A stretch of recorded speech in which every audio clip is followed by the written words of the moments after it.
At so ayan, hi guys, welcome back sa channel natin at eto nga ay subukan natin pagbanggain etong si Monkey D. Dragon at saka etong si Saint Gillingham. So tignan natin kung ano yung mga possible na ability o kapangyarihan ba na tinataglay ng dalawa na to. Kasi pa nagkataon ay halos parehas ng kapangyarihan etong dalawa. Pero ayan bago tayo magsimula ay kung bago ka pa lang din sa channel natin ay huwag mo kalimutan mag-subscribe at pakipindot na rin ay ang notification bell para ma-update ka every time na meron tayong bagong upload. So yun lang naman po at ulit ay huwag na natin patagalin pa.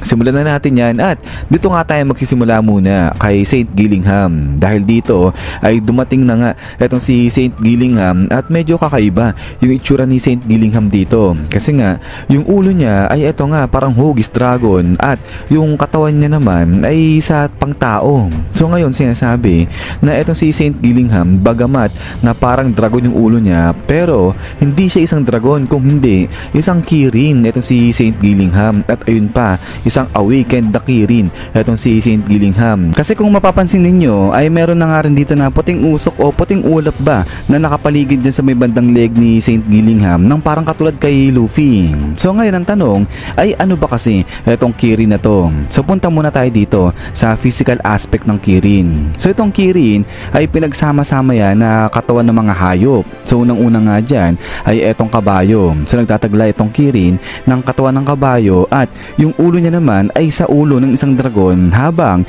yung kanyang sungay ay dito naman kinuha yan sa sungay ng reindeer. So itong tatlong hayop na to, itong kabayo, reindeer at saka itong dragon ay pinagsama-sama yan at ang naging resulta ay etong Kirin na nga ngayon. So yun pa maliban pa pala dyan, etong Kirin yung scale niya ay katulad yan dito sa scale ng dragon naman at nag-e-emit yan o naglalabas yung katawan ng Kirin ng apoy. At so ngayon ay puntahan naman natin kung ano itong tinataglay na kapangyarihan ng Kirin. So ano nga ba yung kapangyarihan nito? So itong Kirin na to ay kaya niyang lumipad at maliban pa nga rito ay kaya nga rin ito na tumapak o maglakad sa tubig. So ito definitely ay kaya niyang gawin yan kasi nga kung nakakalipad itong Kirin syempre kaya niya rin maglakad din sa tubig. Pero maliban pa nga rito itong Kirin ay kaya niya rin magbuga ng kidlat mula sa kanyang bibig at maliban pa dyan ay kaya niya nga rin balutan ng kidlat o ng lightning itong buong katawan niya. So siguro parang protection ganyan. Pero maliban pa sa kaya niya magbuga ng kidlat ay kaya rin ito na magbuga rin ng apoy. So ito hindi ko alam kung pwede bang sabihin na OP itong Kirin na to. Pero definitely masasabi natin na malakas itong Kirin kasi kaya niya magbuga ng kidlat tapos mayroon din siyang element ng apoy. But then ay kung babalikan nga natin ngayon dito itong si Saint Gillingham, kung sinasabi na itong si Saint Gillingham ay isang Kirin ay possible nito na yung attribute na tinataglay ng isang Kirin ay ganyan din yung kapangyarihan o ability nito ni Saint Gillingham. So kaya niya rin na magbuga ng kidlat at ng apoy at kaya niya ring lumipad. At so ayan nga yung possible na pwede maging kapangyarihan o ability nito ni Saint Gillingham. At now ay punta naman tayo dito kay Monkey D. Dragon na. So kung babalikan natin yung mga dating ginawa nito ni Monkey D. Dragon ay magkakaroon tayo ng hint kung ano ba yung ability niya, particularly nung niligtas nga ni Dragon itong si Sabo at pati na rin yung mga tao sa may Goa Kingdom dun banda sa may Great Terminal.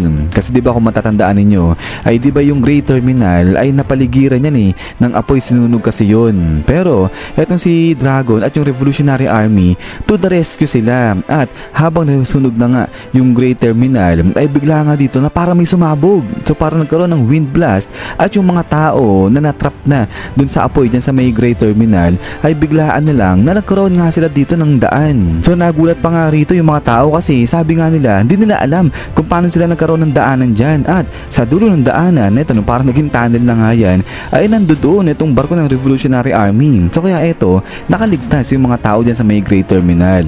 Pero dito ay makikita nga natin na parang seemingly sinasabi nga na si Monkey D. Dragon ay meron siyang ability na kontrolin yung hangin.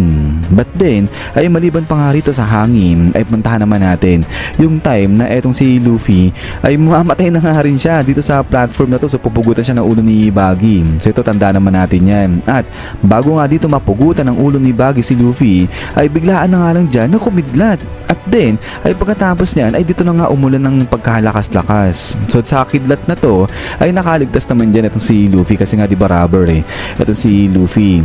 Pero dahil nga sa kaganapan na to ay nagulat naman dyan itong si Smoker. Kasi nga sabi niya ano yan parang coincident lang ba to kasi nga nga, nung mamatay na si Luffy, bigla na lang kumidlat yan, bigla na lang bumagyo. At sa pagkakakidlat na nga na yan, o sa pagdating ng bagyo dyan, ay kasabay niya, dumating na rin itong si Monkey D. Dragon dyan. At fast forward tayo, at dito na nga niligtas ngayon ni Dragon, itong si Luffy dyan sa kamay ni Smoker.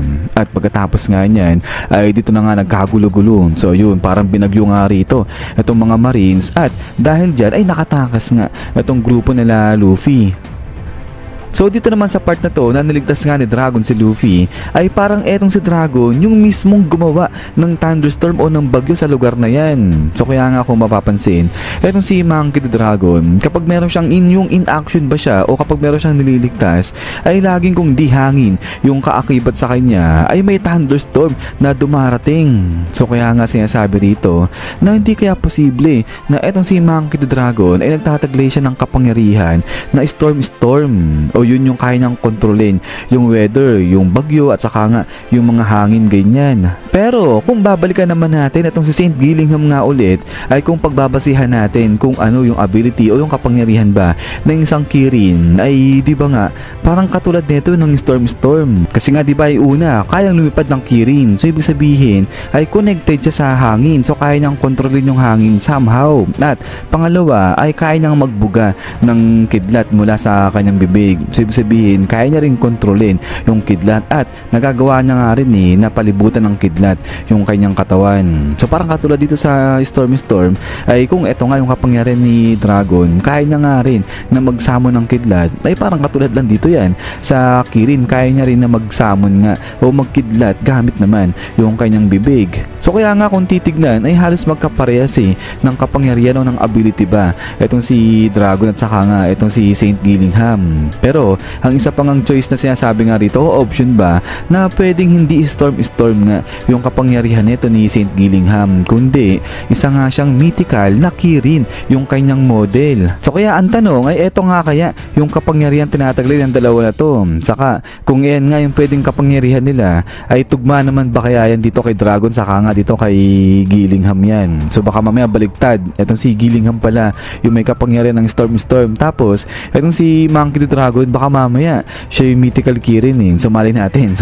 So ginulo ko lang. But anyways, ay eto nga guys yung napipisil na sinasabi nga ang possible na kapangyarihan ni Monkey D. Dragon saka nga ni Saint Gillingham. So sino kaya yung mas malakas dito sa dalawa pa nagkataon? Pero ayan ay pagkatapos nga nito is yan guys. So hanggang dito lang etong video natin. So ayan ay kayo ba sa tingin nyo ay eto nga ba kaya yung kapangyarihan ng dalawa na yan? So kung pagbabasihan lang naman etong mga pinagagawa nga ni Dragon dati saka nga yung description ng mythical na Kirin. So yun lang naman ulit guys, ay maraming salamat sa panonood dito kay One Piece natin. So abang-abang lang para nga sa susunod na chapter kay 1141. So yun lang naman, so lagi mag-iingat. God bless inyo lahat at kita-kits tayo ulit.